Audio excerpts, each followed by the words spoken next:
داسې څوک شته چې د سلام جواب په مینه راکړي تشمقتو ته لږ ادار خپل عینه راکړي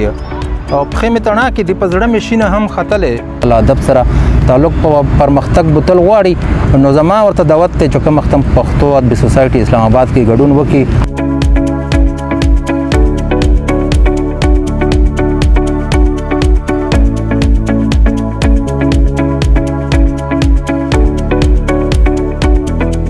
مننه یوسفزي صاحب چې زما خواله راغلی ریډیو پاکستان ایکسټرنل سرویس هم ډېر مشکور یم. یوسفزي صاحب بنیادي طور باندې زه د کرک اوسېدونکی عزیز الرحمن مې نامه ده او ادبي نوم زما عزیز خټک دی او په کرک کې بیا د کرک نه لکه دې غړې کوواټ طرف ته تقریبا یو 15 کیلومیټر کې فیصلې کې زمونږ کلی پروت دی او کلی نام زمونږ ډب دی. په ډب کې مې ژوند کړی دی او هلته نه مې میټرک کړی دی هغې نه پس بیا ډیفینس فورسز ته لاړم نو هلته مې ژوند وکړو بیا اوس دلته اسلام آباد کې تقریبا 98 نه پس مشته یم روزګار مې دی چې په خمیر کې یو شی سړي ته میلاو شي او زما په خمیر کې دا شی و میټرک کې زه وم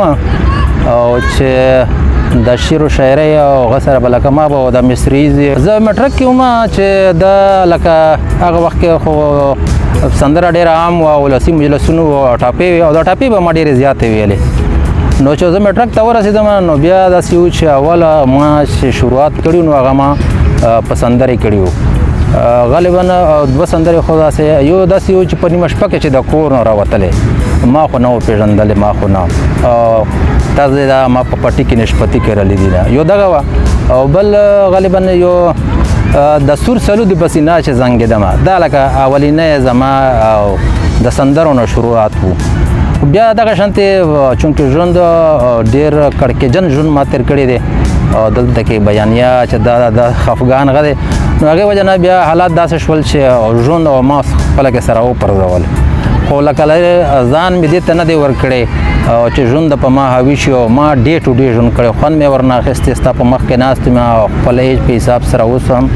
بالکل فټ یم فزیکلی فټ یم او دماغي طور باندې سوچ مې بدل دی لکه ځان مې حالاتو ته نه دی ورکړی چې حالات په ما حاوي شي یا روایاتو ته یا نور غته الحمدلله د ټول کور او ماشومانو او ټولو روزنه مې په صحیح طریقه کړې ده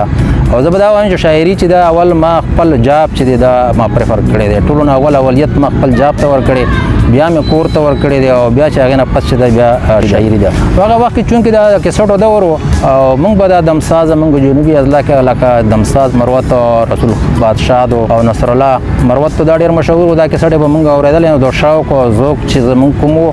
هغه لکه ورو په ورو زیاتېدی و نو هغه وخت کې داسې باقاعده استاد او یا د ادبي ډلې نه وې او داسې نمونه یې و خو لکه پروګرامونه به نه کېدل او زموږ اوس اول چې څومره شاعري ده زه چې ورته ګورم هغه ټول په آهنګ په ترنم ده قافیه او ردیف په نه ده ولاړه یا موږ ته د دغو هنرونو پته نه وه چې قافیات څنګه لکه تعریف یې نه وه پته داسې به وي چې لکه اواز مات شو چې مات شو دلته کې څه غلطي ده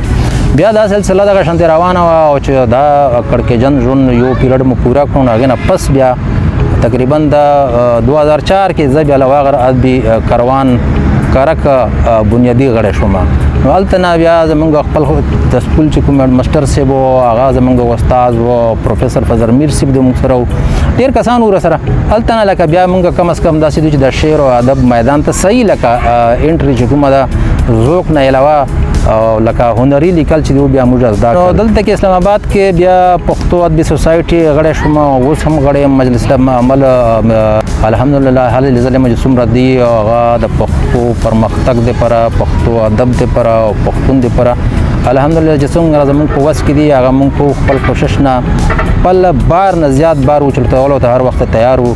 دلته کې چې کوم پښتو ادبي سوسایټي تنظیم اسلام آباد رجسټرډ ده نو دلته مې ډېر څه زده کړل او دلته کې چې کوم سره استادان دي لکه هغه ډېر نوموړي دي بلکې داسې و چې د ادب سرخیل دي د دې وخت کې او یوه وخت چې د خولې نه خبره راوباسي نو هغه ملغرل دي هغه چې دی زمونږ لکه ډېر ښکلی پکې تربیت او ډېر ښکلی مینې را باندې کوي او د نوي چې څومره دلته کې پښتانه شاعران دي او یا د ادب سره مینوال دي نو هغو ته هم دا دعوت ورکوم چې پښتو ادبي سوسایټي اسلام آباد سره د تړون ونیسي او له ادب سره تعلق په پرمختګ بوتل غواړي نو زما ورته دعوت دی چې کوم وخت هم پښتو ادبي سوسایټي اسلام آباد کې ګډون وکړي او میاشتنیزې غونډې کې خامخا ګډون کوي کتاب خو ما نه دی چپ کړی حالات چونکې دا اجازت نه راکولو او فلحال خو زما ذاتي زه به دا ووایم چې زما کتاب ته لکه اراده مې نشته د په خپل ژوند خو کیدای شي ځکه چې زوی مې رانه مسوده اخیستې ده او لور مې چې ده هم هغه هم غدي لکه پروفیشنل کسان دي هغه دا وایي چې نه دا شی چې دا چاپ ته ورسوه نو زما سره په اختلاف دی کېدای شي چې هغه چاپ کړي خو اثار ما سره دومره دي چې دی وخت کې زه چاپ کوم نو کم از کم 10 کتابه زه چاپ کولی شم بچي خو زما 4 بچي دي 2 ملیوریانې دي او 2 زما زمن دي خوش قسمتي به ورته وایي بد قسمتي به ورته وایي او 2 زما لکه یو زوی او یوه لور چې دا زما سپیشل چلډرن دي خدای هغې بدل په بل طرف ته دنیوي لحاظ سره ورته که وګورې نو هغه الله پاک ماته په د نورو بچو کې راکړې ده د یوې لور کمی مې بلې لور پوره کړې ده او زما د لور چې ده دا پولیټیکل ساینس کې ماسټر کړی دی بیا ایم فیل کړی دی بیا پېښور یونیورسټي نه LLB کړی ده کوارټ کې پهله پریکټس کولو بیا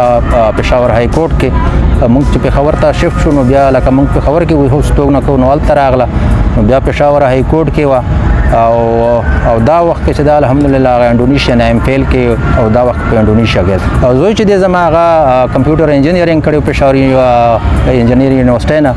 نو بیا پېښور یونیورسټۍ نه MS وکړو اوس بس ډیفینس پاتې ده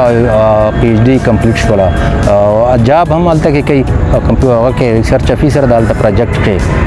UUT پېښور کې او الحمدلله بعد دا 2 بچي روغ دي او 2 دغه دي او مور پلار مې ژوندي دي او الحمدلله ما سره دي پېښور کې او ضعیف دي او بهرحال ما سره دي الحمدلله الله پاک موږ ته دا توفیق راکړی چې موږ د هغو خدمت هم کوو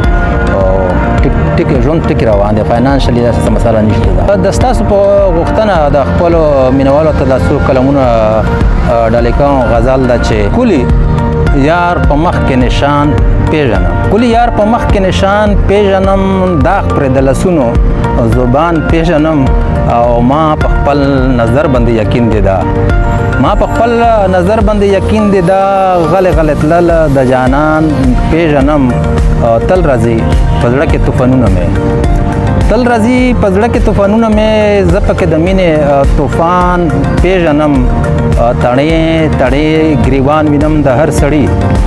تڼې ګریوان وینم د هر سړي ستړی سرپړلې ګریوان پیژنم عزیزه د ولفت ترانې ووایه عزیزه د ولفت ترانې ووایه هر سړی په کور کې پریشان پیژنم هر سړی په کور کې پریشان پیژنم داسې څوک شته چې د سلام جواب په مینه راکړي تشمقتو ته لږ ودار خپله نه راکړي او پښې مې تڼاکې دي په زړه مې شینه هم ختلې پښې مې تڼاکې دي په زړه مې شینه هم ختلې یو څه قدمه زما چې څوک بلاره سپینه راکړي